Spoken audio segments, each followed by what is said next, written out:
Alors j'ai lancé l'application Pages et je vais vous montrer donc le fonctionnement du clavier avec une application. Donc, une fois que je tape sur l'application Pages, vous voyez que le clavier apparaît automatiquement et vous êtes nombreux à me demander comment faire disparaître le clavier. Et bien c'est tout simple.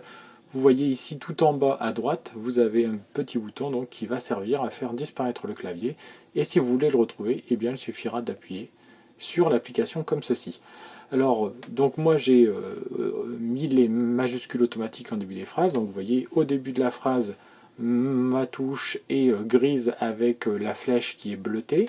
Donc quand je vais démarrer un mot, par exemple bonjour, j'ai la majuscule donc qui va apparaître au début de la phrase. Alors vous aurez remarqué au passage que si j'oublie par exemple le N, il va me le corriger automatiquement puisque là encore je l'avais saisi. Alors, bien entendu, pour faire une majuscule, il suffit d'appuyer une fois dessus et vous voyez là, la flèche bleue qui apparaît donc dans la touche grise. Et la majuscule donc se met en place et à ce moment-là, la suite du mot se met en minuscule. Maintenant, si vous voulez conserver la majuscule pour écrire donc des phrases uniquement en majuscule, il suffit de double taper dessus.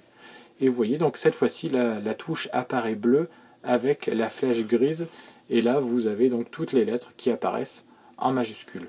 Voilà, donc très pratique comme option et bien souvent les gens n'y font pas forcément attention. Alors pareil, si vous voulez maintenant avoir des lettres avec des accents, eh bien c'est tout simple, il suffira juste de sélectionner par exemple E, de laisser son doigt appuyé dessus et de choisir l'accent qui vous intéresse.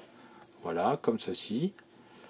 Alors, vous voyez, c'est très simple. La même chose avec de nombreuses lettres, même le N. Alors, vous voyez, hein, sur toutes les lettres, ça ne marche pas. Alors le A, bien entendu, alors, on va mettre ce A avec cet accent. Donc vous voyez, c'est très simple, hein, il suffit juste de laisser son doigt appuyé sur la lettre pour pouvoir avoir l'accentuation qui se met en place. Donc, je rappelle, pour sélectionner et retirer donc, le clavier.